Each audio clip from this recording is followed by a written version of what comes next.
अस्सलाम वालेकुम दोस्तों साथियों, समी इब्राहिम हाजिर खिदमत अपने यूट्यूब चैनल के साथ। आज भी अपने घर से ही ये वीडियो अपलोड कर रहा हूँ। तो हो सकता है कि ऑडियो क्वालिटी कुछ कंप्रोमाइज़ हो, लाइट भी कुछ कंप्रोमाइज़ हो, क्योंकि अभी तक सेल्फ़ क्वारंटाइन में हूँ और रिकवरी बहुत मुश्किल है इसकी कोरोना की। बस अल्लाह ताला सब पे रहम करे और इस बीमारी को सबसे दूर रखे। ये मजाक नहीं है, बिल्कुल आपके अज़ा से, सेल से ऑक्सीजन निकाल देती है, मुर्दा कर देती है आपको, और हफ्तों लगते हैं इसको। लेकिन एक अच्छी खबर मैं इसके हवाले से पहले आपको दे दूं, वैक्सीन कोरोना की बना ली गई है। अब ये मैं कोई ऐसे नहीं बात कर रहा जैसे लोग अपने चैनल्स को पॉपुलर करने के लिए छोड़ते हैं, बिल्कुल ऐसी बात नहीं। आप मीडिया में जा सकते हैं, आप गार्जियन को सर्च कर सकते हैं, आप चाइनीज़ वेबसाइट्स को। चाइना ने कोविड-19 की वैक्सीन बना ली है। अच्छा, अब उन्होंने क्या किया है? बनाने के बाद उन्होंने सबसे पहले ये कहा है कि इस वैक्सीन के हकदार चाइनीज़ लिबरेशन आर्मी है। उनकी जो फ़ौज है, जो कोविड-19 की वैक्सीन बनाई है चाइना ने, वो सारी की सारी वैक्सीन वो अपनी फ़ौज को दे रहे हैं। सबसे पहले देखें अपनी फ़ौज की क्या उनकी शान और क्या इज़्ज़त है। इधर यहाँ पर वो बड़े यानी क्या उनका स्टेटस है और किस तरह वो फ़ौज के बारे में बातें करते हैं। जो कौमें बड़ी हैं उनकी जो फ़ौजें हैं उनकी शान और इज़्ज़त देखें।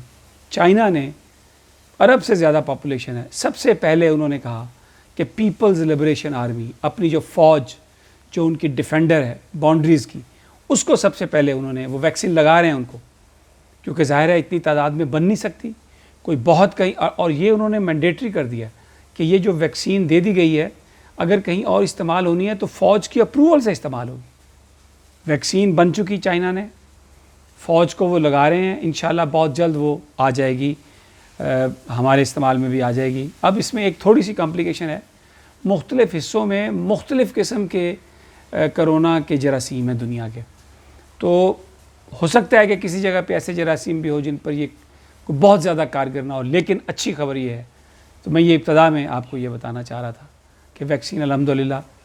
अब दूसरा एक और जो काम किया पाकिस्तान ने, देखें पाकिस्तान की जो फ़ौज है, पाकिस्तान की जो गवर्नमेंट है, उन्होंने अपने आप को बिल्कुल इस दुनिया की पॉलिटिक्स को समझते हुए अपने आप को डाल लिया है चाइना के पलड़े में। हमारे यहाँ इससे पहले हम ये जो GPS सिस्टम इस्तेमाल करते हैं, ये अमेरिका का है, वो जिसमें हम जाते हुए रास्ते तलाश करते हैं। एक जो है वो गैलीलियो है यूरोपियन यूनियन का, और एक रूस का है, शायद ग्लैंस या ग्लैंस को इस तरह का उसका नाम है। अब BDS चाइना ने अपना सैटेलाइट सिस्टम निकाला है, और आपको पता है पाकिस्तान ने क्या किया है? पाकिस्तान पहला मुल्क है जो चाइना के साथ जो उनका जो ग्लोबल पोजीशनिंग सिस्टम जिसे BDS कहते हैं, उसका पार्टनर बन गया है। और अब पाकिस्तान जो है वो चाइनीज़ सैटेलाइट जो है वो पाकिस्तान की जो सारे जो सर्वेज़ होंगे या जहाँ जहाँ पर जाना होगा, जो जिसकी ज़रूरत होगी वो इस्तेमाल करेंगे। और ये बड़ा ज़बरदस्त सॉफ्टवेयर है। ये देखें गवादर से कराची तक तो ख़ास तौर पर वो जो चीज़ें इसमें शामिल की गई हैं, और इसकी वजह से जो फ़िशिंग एरियाज़ हैं, जो कारोबारी एरियाज़ हैं, जो फर्टाइल लैंड है, जो यानी इतना ज़्यादा ये इफ़ेक्टिव है, इस हवाले से आपको इतनी रहनुमाई प्रोवाइड करेगा। और दूसरी बात, ये जो हमारी डिपेंडेंस अमेरिका पे, यूरोप पे, और आपको एक बात पता होनी चाहिए कि ये जो सारा जासूसी का निज़ाम है, पाकिस्तान के एसेट्स, पाकिस्तान की इंपॉर्टेंट चीज़ें, उन पर जो नज़रें गाड़ी हुई हैं वो सैटेलाइट ने गाड़ी हुई हैं। कहीं पे छोटी सी थोड़ी सी भी अगर कोई मूवमेंट हो जाती है तो वो सैटेलाइट आ जाता है। तो पाकिस्तान आहिस्ता आहिस्ता मगरब के तसल्लुत से, चुंगल से निकल रहा है, और अल्हम्दुलिल्लाह चाइना के साथ है पाकिस्तान। और उनका one belt one road initiative जो है चाइनीज़ प्रेसिडेंट शी पेंग का, उसके साथ पूरी तरीके से शराकत दारी के साथ काम हो रहा है। ये भारत ने ख़बरें उड़ाना शुरू की हैं, स्कर्दू पे लगा दिया, फ़ौज उधर लगा दी। मैंने कल भी आपसे कहा था, जिस जिस चीज़ की जहाँ जहाँ ज़रूरत है वो पहुँच गई है। और अब भारत ने अगर कोई हरकत की तो उसके साथ वो होगा कि पूरी दुनिया देखेगी कि क्या उसके साथ असर होता है। अब ज़रा थोड़ा सा पाकिस्तान की डोमेस्टिक पॉलिटिक्स बहुत अहम है। पंजाब में खेल शुरू हो चुका है। इन्होंने तो अपोजिशन ने तो ये बात कही थी कि हटाएं आप जनाब, इमरान खान साहब चले गए, -1 फार्मूला हो गया, फवाद चौधरी साहब आ गए, बड़े एक अचानक ही इस तरह के बयानबाजी करते हुए बज़ाहिर नज़र आ रहे हैं, बहुत जी तहरीक इंसाफ के नज़रिए की बात कर रहे हैं, लेकिन दर हकीकत बात वो कर रहे हैं जो नवाज शरीफ कह रहा है, दर हकीकत बात वो कर रहे हैं जो आसिफ ज़रदारी कह रहे हैं, मफाहमत हो जाए जी, मिनिमम एजेंडा हो जाए। तो वो इस चीज़ से निपटने के लिए खान साहब ने बयानबाजी से ना किसी को रोका है, ना वो इस हवाले से कोई ज़्यादा अपने सर पे बात चढ़ाते हैं। पंजाब में खेल शुरू हो चुका है। एक बहुत बड़ी तादाद मुस्लिम लीग नून के जो अरकान की है सूबाई असम्बली की, वो अब मुस्लिम लीग नून को छोड़ के तहरीक इंसाफ के साथ ताउन करने के लिए तैयार है। पहले जत्थे ने मुलाकात की है जनाब उस्मान बुज़दार साहब से, अगले चंद दिनों में और मुलाकातें होंगी और आप देखेंगे कि ये जो अपोजिशन बड़े दावे करती हुई आपको नज़र आ रही थी कि ये इमरान खान जा रहा है, ये -1 फार्मूला, पार्टी के अंदर लोग इस तरह कर रहे हैं, मुंह की खाएंगे, बिल्कुल किसी तरह की भी कोई ऑप्शन पे ना कोई गौर है। और इमरान इस बात पर किसी तरह का भी कोई मुआहदा करने के लिए तैयार ही नहीं है।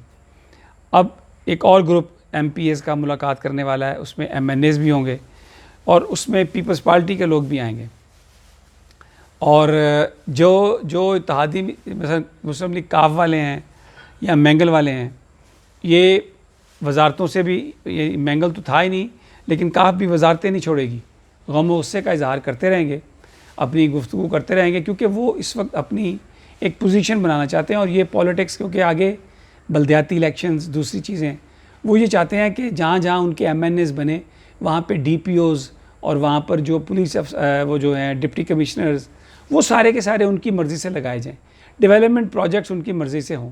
तो प्राइम मिनिस्टर जो हैं वो इस बात पर कंप्रोमाइज़ करने के लिए तैयार नहीं है। वो कहते हैं जो सिस्टम है उसके तहत होगा। तो ये अब इसी तनख्वाह पर ये नौकरी करते रहेंगे। चौधरी साहब बड़े सियाने लोग हैं, वो सवाल ही पैदा नहीं होता कि वो कोई इस किस्म की बात करें जिससे उनका जो मुस्तकबिल है सियासी वो भी लगे उस पर। अब ये इसको देख लें आप, ये जो हालिया कंट्रोवर्सी हुई है, अब आप देखिए मंदिर बनाने की जो बात इमरान खान साहब ने की, पहले उस पर क्या बात होती रही, अब मुस्लिम लीग नून उसका क्रेडिट ले रही है। मुस्लिम लीग नून का मीडिया विंग ये कह रहा है कि मंदिर बनाने की इजाज़त तो जनाब मियाँ नवाज शरीफ साहब ने दी थी, और ये इसलिए दी थी कि वहाँ पर उस वक्त ये कहा गया था जब वो वज़ीर आज़म थे कि जी यहाँ पे शमशान घाट नहीं है, 500 हिंदू रहते हैं, और सदीकुल फ़ारूक साहब को ये हदायत की गई थी कि वो जनाब यहाँ पर मंदिर बनाएं इनके लिए, क्योंकि सिर्फ पिंडी में एक शमशान घाट है और फिर इनको अपनी जो मैयतें जो ये करते हैं अपनी आखिरी रसूमात, उसके लिए पिंडी जाना पड़ता है। तो ये क्रेडिट तो जनाब मौलाना फजलुर रहमान का है, ये क्रेडिट तो नवाज शरीफ साहब का है, ये क्रेडिट तो जमीयत अहले हदीस का है, ये क्रेडिट तो जनाब अल्लामा साजिद नकवी का है।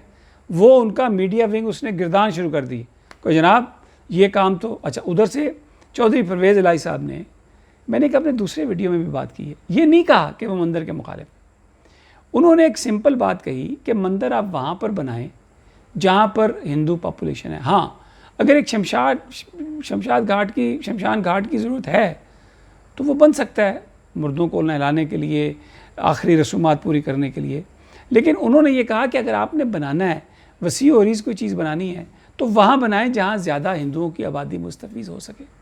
ये तो कहा ही नहीं कि आप ये जो है ना ये मंदिर ना बनाएं।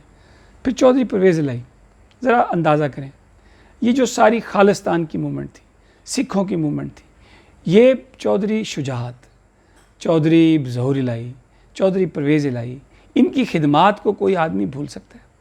जो मिनॉरिटी के साथ इनके ताल्लुकात हैं, भारत के साथ इनके जो जिस अंदाज़ में इन्होंने इन रोड्स बनाई, तो उनको ये कहना मोदी की सोच है और वो इस तरह से है, अफसोसनाक। सस्ती शोहरत, घटियापन, ये हासिल होने वाला नहीं है। और ये आप देखिएगा, यही होगा घर का ना घाट का, अंजाम यही है। ये जहांगीर तरीन के पालतू हों, किसी और के पालतू हों, इनका अंजाम यही है, कुछ नहीं इनको किसी को मिलने वाला।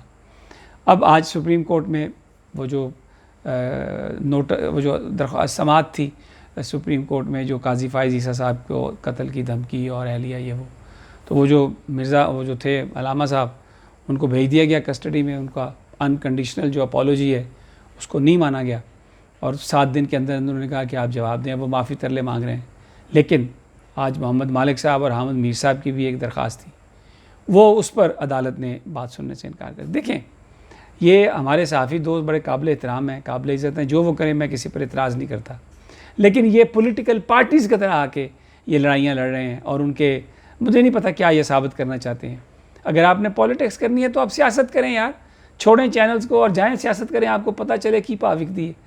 तो ये उन्होंने बहरहाल उसको, और फिर काजी फ़ाइज़ ईसा साहब की जो अहलिया की जानिब से एक दरख्वास्त थी कि उसको भी हिस्सा बनाया जाए, उन्होंने अदालत ने उसको भी रिजेक्ट कर दिया। बहुत अच्छा किया। जो असल इशू है अदालत ने उसको जस्टिस एजाजुल हसन, जस्टिस गुलजार, बिल्कुल अदलिया के ख़िलाफ़ हर्जा सराई की इजाज़त नहीं होनी चाहिए। और उन्होंने जो अपनी ये वीडियो बनाई है वो बताएं कि उन्होंने वीडियो बनाई है। और ये जो एक पूरा पाकिस्तान की फ़ौज पे मलबा डालने की कोशिश की गई, ये हामिद मीर साहब और ये सारे बड़े काबिल एहतराम हैं। लेकिन अब ये क्या क्यों गए हैं, पता लगाया जाए जी किसने की है। आप अंदाज़ा लगाएं ना, वो चाइनीज़ कोविड की जो वैक्सीन है वो फ़ौज को लगा रहे हैं कि ये कौम को बचाने वाली है। इधर हमला होता है और वो जो मिसिंग पर्सन है वो हमलावर कातिल मारे जाते हैं वहाँ पे। इधर ये इल्ज़ाम लगाते हैं जी कि उनको मिसिंग किया हुआ है। ये 2 नंबरी जो हो रही है पाकिस्तान में, कब तक ये रहेगी 2 नंबरी? और यही वजह है कि इमरान खान के ये सब खिलाफ है। यही वजह है कि चाहते हैं कि इमरान खान को यहाँ से हटा दिया जाए। लेकिन बहरहाल ये ताज़ा तरीन थी अपडेट्स मैंने आपको दी हैं। पॉलिटिकल सिचुएशन पे और भी डेवलपमेंट्स होने वाली हैं। प्राइम मिनिस्टर भी खुद सफाई करने वाले हैं, कुछ नए इत्तेहादियों का दौर होगा और आगे जाके तब्दीलियाँ आ रही हैं। तो जैसे जैसे ये हमारे पास इन्फॉर्मेशन आएगी मैं आपके साथ शेयर करता रहूँगा। लेकिन मेरी आपसे ये जाने से पहले कि अगर आपने अभी तक मेरे इस चैनल को सब्सक्राइब नहीं किया तो सब्सक्राइब कर लें, बेल आइकन को भी क्लिक कर लें। जैसे ही मेरी नई वीडियो अपलोड होगी आप तक ये उसकी नोटिफिकेशन आ जाएगी। और आखिर में फिर ऑडियो या लाइट की अगर क्वालिटी पे कोई कंप्रोमाइज़ है तो माज़रत खाऊँ, मेरे लिए दुआ कीजिए। अल्लाह जल्दी रिकवरी करे और फिर इंशाल्लाह आपसे खुलकर आपसे बातचीत हो। अल्लाह ने के बाद।